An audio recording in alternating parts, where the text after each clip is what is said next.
ketamakan yang disimbolkan dengan Fir'aun, mementingkan diri sendiri yang disimbolkan dengan Korun, dan ketidakikhlasan yang disimbolkan dengan Bal'am itu harus dihancurkan dalam Mina.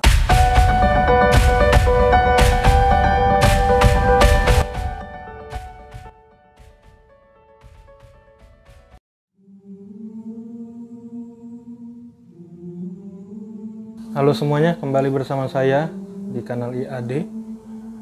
Kali ini kita akan melanjutkan pembahasan kita mengenai bedah buku Haji karya Ali Saryati, yakni tentang inti dari pelaksanaan ibadah haji.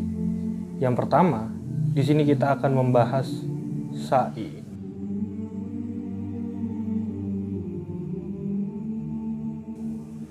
Sa'i itu adalah kegiatan lari-lari kecil di antara bukit Safa dan Marwa. Nah, menurut Saryati, kegiatan sa'i ini adalah penyimbolan dari yang dulunya dilakukan oleh ibunda Nabi Ismail, yaitu Hajar. Hajar melakukan lari-lari di antara dua bukit itu tidak lain tidak bukan adalah untuk mencari air, karena pada kala itu Nabi Ismail menangis kehausan sehingga dia bolak-balik dari Safa ke Marwa hingga 7 kali, dan peribadatan ini diulang dalam ritual haji. Menurut Saryati, sa'i ini merupakan aktivitas fisik dari ibadah haji yang menyimbolkan bahwa kita sebagai manusia harus terus berjuang dalam menghidupi diri kita. Hajar melakukan hal tersebut untuk memberi kehidupan kepada Nabi Ismail. Walaupun pada saat itu setelah berlari-lari, Hawa tidak mendapatkan apa yang ia cari dari hasil lari-larinya tersebut, melainkan air itu dipancarkan dari gesekan kaki Nabi Ismail yang tengah menangis. Lagi-lagi Saryati mengatakan bahwa itu adalah pesan dari Allah bahwa segala sesuatu yang kita usahakan tetap saja harus kita usahakan walaupun kita sulit mendapatkannya. Jadi seperti menjalani kehidupan, ketika kita menginginkan sesuatu, kita harus terus bekerja dan berikhtiar hingga mendapatkannya. Usaha kita adalah urusan kita, tapi hasil itu boleh jadi sudah ada yang mengatur. Maka kegiatan sa'i itu sangat tepat sekali disimbolkan sebagai perjuangan hidup, karena apa yang dilakukan oleh Hajar tidak berhasil karena hak pencariannya sendiri, melainkan diberikan oleh Allah.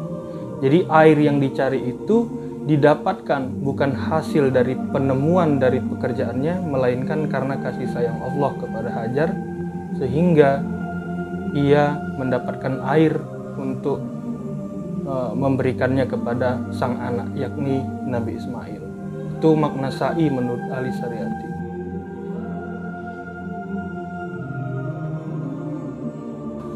Nah, yang selanjutnya adalah Arafah.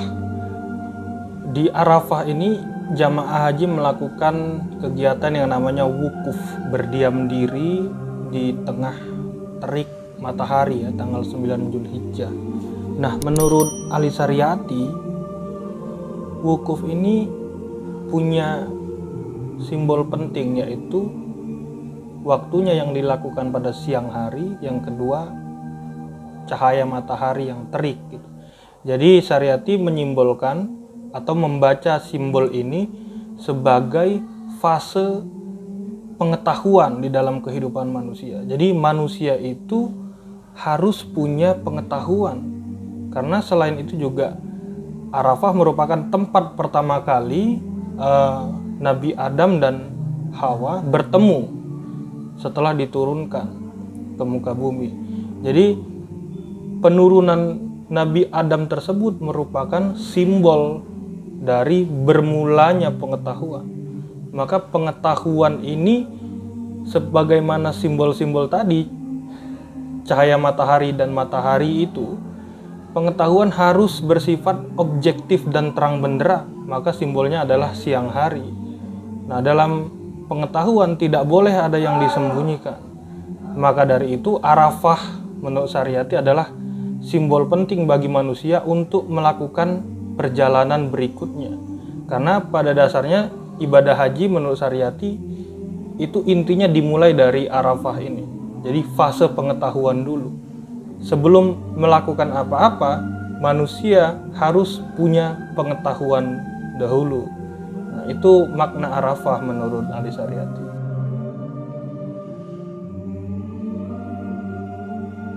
Nah, setelah wukuf di Arafah, fase berikutnya yang dilakukan jamaah haji adalah pergi ke Masy'aril Haram atau Musdalifah.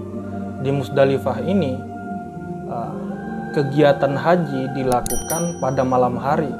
Nah, menurut Saryati ini juga penyimbolan, yakni penyimbolan dari kegiatan berpikir atau kegiatan merenung. Targetnya adalah timbulnya kesadaran. Setelah di awal tadi jamaah haji sudah melalui fase sains untuk menumbuhkan pengetahuan, di fase ini, fase di Musdalifah, jamaah haji diharapkan bisa mempertajam intuisinya dengan merenung dan bertafakur. Nah, makanya simbolnya malam hari, karena biasanya kegiatan berpikir itu lebih tepat dilakukan pada malam hari dan dalam keadaan yang tenang, supaya punya kesadaran. Jamaah haji tentu harus didahului dengan pengetahuan, karena kesadaran tanpa pengetahuan itu hampa menurut Saryati. Maka fase ini adalah fase berturut, di mana kesadaran yang ingin dimunculkan harus didahului oleh pengetahuan yang tadi sudah didapatkan di fase yang lebih awal, yaitu fase Arafah. Itulah pentingnya pengetahuan dan perenungan yang dilakukan di Musdalifah menurut Ali Saryati dalam ritual ibadah haji.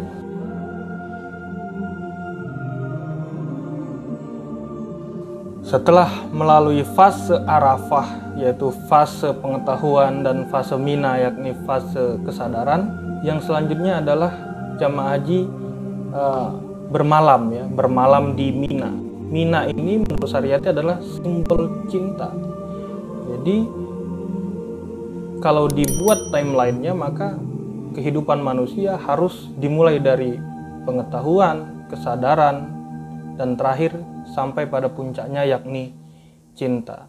Nah, maka menurut Saryati fase-fase tersebut harus dilalui secara berurut, karena jika tidak akan menimbulkan sesuatu yang justru berbolak-balik.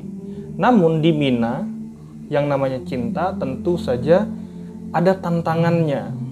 Menurut Saryati, Mina adalah simbol dari pertarungan antara rasa cinta dan godaan-godaan.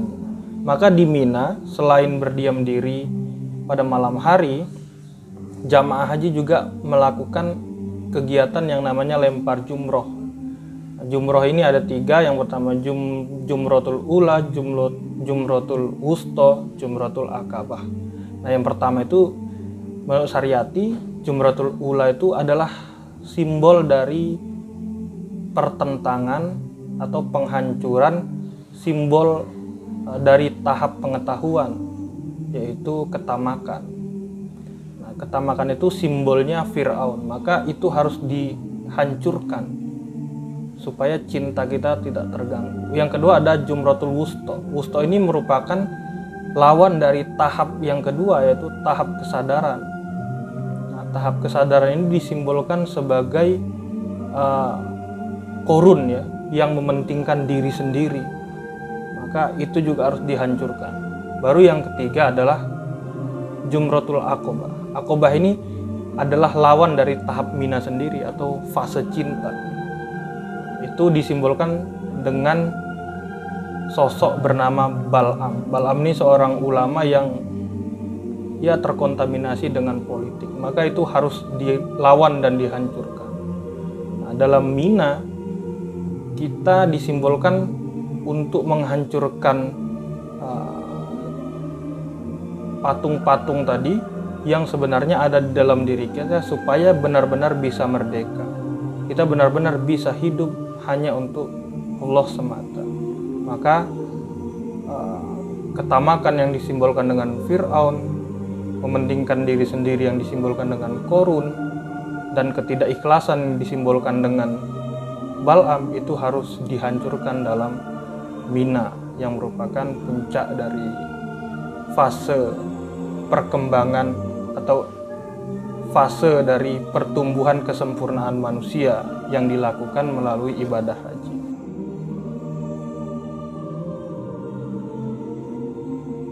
Setelah melewati fase-fase tadi, ada fase pengetahuan, kesadaran, dan cinta tadi, tibalah manusia atau jamaah haji pada masa ujian. Ujiannya ini disimbolkan dengan pengorbanan. Nah, pengorbanan ini diadopsi dari peran yang dimainkan oleh Nabi Ibrahim pada saat itu, yang mendapat perintah dari Allah untuk menyembelih anaknya Nabi Ismail.